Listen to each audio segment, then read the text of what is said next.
কে বলে নাই? অতীতে যারা শাসন করেছে এই কথা সবাই বলেছে, আর সবাই এসে আলিম উলামা ইসলামপন্থীদের উপর তারা আক্রমণ করেছে। এরা নিকৃষ্ট ওয়াদা লঙ্ঘনকারী। রাস্তা পরিষ্কার, বাইয়েনা, একটা হক আর একটা বাতিল, মাঝখানে কিছু নেই, হয় হক না হয় বাতিল।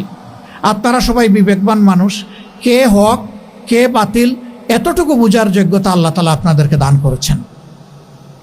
আমরা আপনাদেরকে অনুরোধ করব, আসুন আমরা ন্যায়ের হকের সঙ্গী হই, তাহলে সমাজে ইনশাআল্লাহ ন্যায় বিচার কায়েম হবে।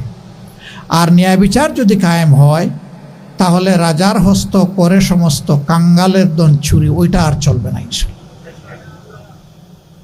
সবার আগে রাজার হাত কাটা যাবে, কারণ সে লোভের বশবর্তী হয়ে করছে। পেটের ক্ষুধার জ্বালায় যে চুরি করবে, আল্লাহে তার হাত কাটার কোনো অধিকার রাষ্ট্রের নাই। আগে তার পেটের খাবারের যোগান দিতে হবে, হালাল রুজির পথ খুলে দিতে হবে।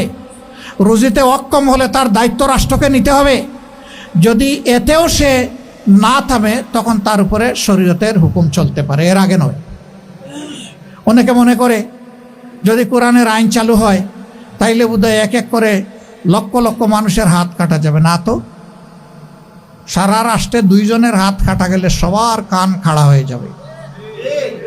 তবে হ্যাঁ, হাতটা যেন কোনো গরিবের কাটা না হয় সেই দিকে খেয়াল রাখতে হবে। যার হাত কাটলে সারা দেশে খবর হবে তারই হাত কাটতে হবে। তবে আমরা এটা চাই না যে একটা মানুষের হাত কাটা যাক, আমরা চাই সবাই সৎ হয়ে যাক। অতীতের সমস্ত গুনাহাতা ভুলের জন্য তওবা করে ভালো মানুষ হয়ে যাক।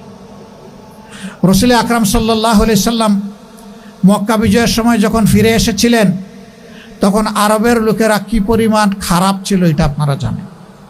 তারা নিজের ঔরসজাত মেয়েকে জীবিত কবর দিত অথবা হত্যা করে নিজেই ধাক্কা দিয়ে গর্তের মধ্যে ফেলে দিয়ে মাটি চাপা দিত। এরা ছিল এত নিকৃষ্ট। কাবাগরের চতুর্দিকে উলঙ্গ করে যুবতী মেয়েদেরকে তারা দৌড়াতো আর হাততালি দিয়ে এনজয় করত। এরা এত নিকৃষ্ট, আল্লাহর ঘরের সাথে অপমানজনক আচরণ করতো, এই বেয়াদবি করত। কিন্তু মক্কা বিজয় যখন হলো, আল্লাহ রসুল একটা সাদা উটের পিঠে বা কচ্ছড়ের পিঠে, তিনি জিজ্ঞেস করলেন, ও মক্কাবাসী, আজকে মুহাম্মদের কাছে তোমরা কি চাও? সর্দার বুদ্ধিমান আবু সুফিয়ান মাথা উঁচু করে দাঁড়ায় বললেন, আপনি আমাদের সম্মানিত ভাই, আপনি আমাদের স্নেহের বাতিজা, বলেই বসে গেলেন। কি চান এটার বললেন না। মুহাম্মদ রাসূলুল্লাহ সাল্লাল্লাহু আলাইহি সাল্লামের কাছে মেসেজ ক্লিয়ার হয়ে গেল। একজন ভাই তার ভাইয়ের কাছে যা চায়, একজন ভাতিজা তার চাচার কাছে যা চায়, আজকে মক্কাবাসী আমার কাছে তাই চায়। এই সময় আল্লাহর রসুলের মনে আসলো, এরা তো হজরতে সুমাইয়াকে খুন করেছে, এরা তো এইরকম আরব অনেক মানুষকে খুন করেছে, আমাকে খুনের সিদ্ধান্ত নিয়েছে, এখন এর জবাব কি হবে? তিনি আসমানের দিকে আল্লাহ তাআলার ফয়সালার জন্য তাকিয়ে থাকলেন। আল্লাহ তাআলার পক্ষ থেকে সিদ্ধান্ত আসলো।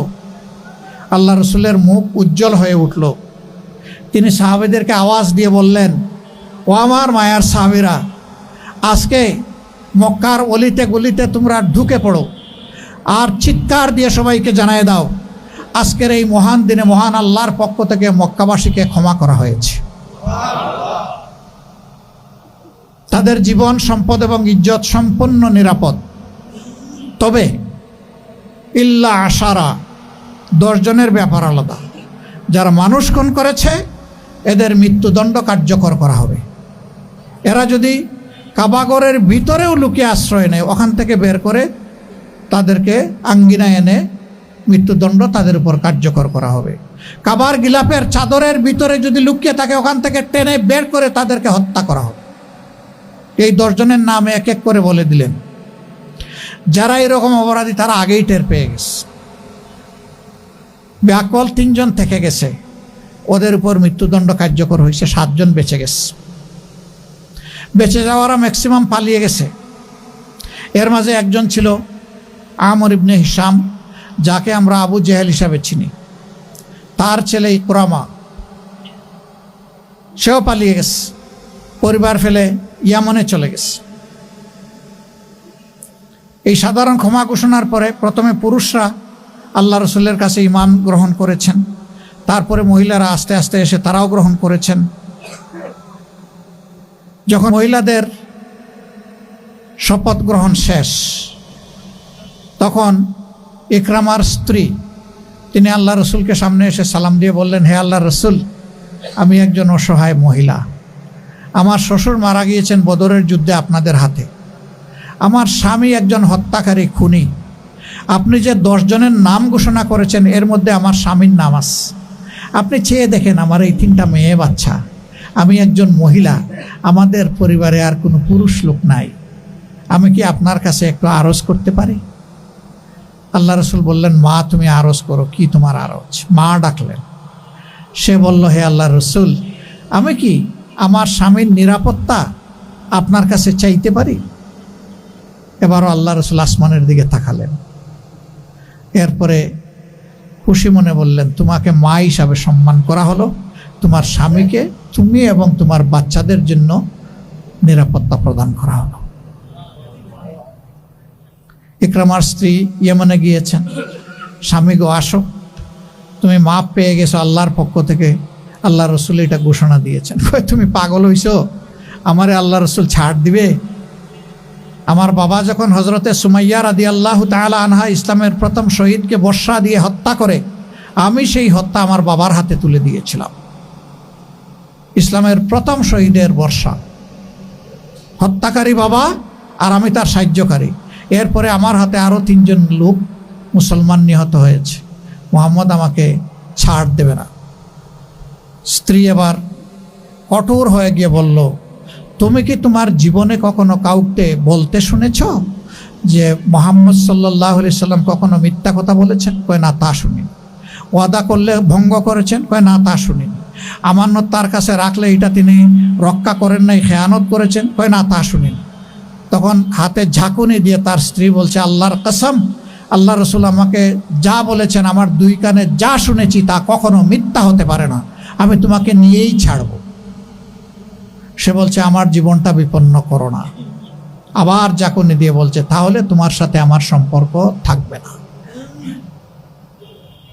আমি আল্লাহ রসুলকে শতভাগ বিশ্বাস করি। এখন আর কি করবে?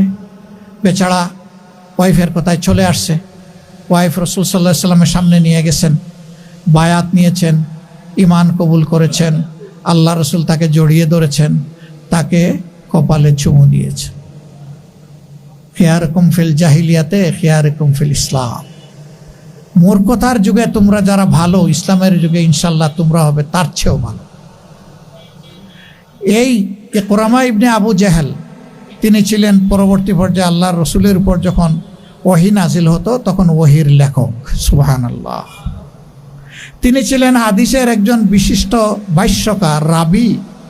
তার বর্ণিত কোনো হাদিসের উপর কেউ আর কলম বসান নাই। তিনি যুদ্ধের ময়দানে একজন সাধারণ সৈনিক হিসাবে অংশগ্রহণ করেছেন। শেষ পর্যন্ত যুদ্ধের সেনাপতি হিসাবে পতাকা হাতে নিয়েছেন। হাত কেটে বিচ্ছিন্ন করা হয়েছে, পতাকাকে দাঁতে কামড় দিয়ে ধরেছেন, তারপরে তাকে গলা কেটে জবাই করা হয়েছে। এই পর্যায়ে তিনি শহীদ হয়ে আল্লাহর দরবারে চলে গেছেন। আরেকজন দুর্দর্শ মহিলা, তার নামও আমরা সবাই জানি, হিন্দা, আবু সুফিয়ানের স্ত্রী। বড় কষ্ট দিয়েছে সে আর তার ননদ উম্মে জমিল, এই 2 জন মিলে। তাকে যখন মহিলারা বলল সবাই ঈমান এনেছে, তুমি বসে আছে কোনো তোমার ঘরে? কয় যে বাবা তোমাদের ঠিক আছে, আমার ঠিক নাই। কয় কেন ঠিক নাই? যে ওহুদের যুদ্ধে আমি মুহাম্মদের আপন চাচা হযরতে হামজার পেট ছিঁড়ে কলিজা টেনে বের করে আমি চিবিয়েছি, আমাকে মুহাম্মদ ক্ষমা করবে? কয় দেখো, যেই 10 জনের নাম ঘোষণা করা হয়েছে ওর মধ্যে তোমার নাম নাই, তুমি ক্ষমা পেয়ে গেছো, বিশ্বাস করে না। ওরা টেনে এসে নিয়ে আসছে, আনার পরে এখন আল্লাহ রসুল তাকে বায়াতের কথা বলছেন একটা একটা করে। সে আল্লাহ রসুলের সাথে বিভিন্ন ধরনের পেছালো কথা বলে। আল্লাহ রসুল হাসতে হাসতে বায়াতটা শেষ করে বললেন, আল্লাহ আমার উপরে এবং তোমার উপরে রহম করুন, তুমি যাও। এই মহিলা, ইসলামের একটা কঠিন যুদ্ধ ছিল মুতার যুদ্ধ। সেই যুদ্ধে কাফিরদের ভয়ঙ্কর আক্রমণে মুসলমানদের পা থরথর করে কেঁপে উঠেছিল। তারা হালকা একটু হেঁচকা দিয়ে পিছনের দিকে আসতে চেয়েছিলেন। এই মহিলা ওই যুদ্ধে ছিলেন একজন যোদ্ধা হিসাবে। ডানা মেলে চিৎকার দিয়ে বলল, অসম্ভব, যুদ্ধে মুসলমানদের জন্য হয় বিজয়, না হয় শাহাদাত, তৃতীয় কোনো পথ খোলা নাই, কাউকে আমি পিছনে যেতে দেব না। আল্লাহু আকবার। এরপরে সবাই সামনে দৌড়াইয়া তলোয়ার ঘুরাইয়া যখন আবার যুদ্ধ শুরু হলো, আলহামদুলিল্লাহ আল্লাহ তলোয়ারের তেজ বাড়াই দিলেন, বরকত দান করেন। যুদ্ধে বিজয় নিয়ে তারা সন্তুষ্ট চিত্তে হাসি মুখে মদিনায় ফিরলেন, গিয়ে রসুল করিম সাল্লাল্লাহু আলাইহি সাল্লামকে এই ঘটনার বিবরণ দিলেন। তিনি বললেন, আলিমুল গায়েব এইভাবেই মানুষের ব্যাপারে পরিকল্পনা করে থাকেন।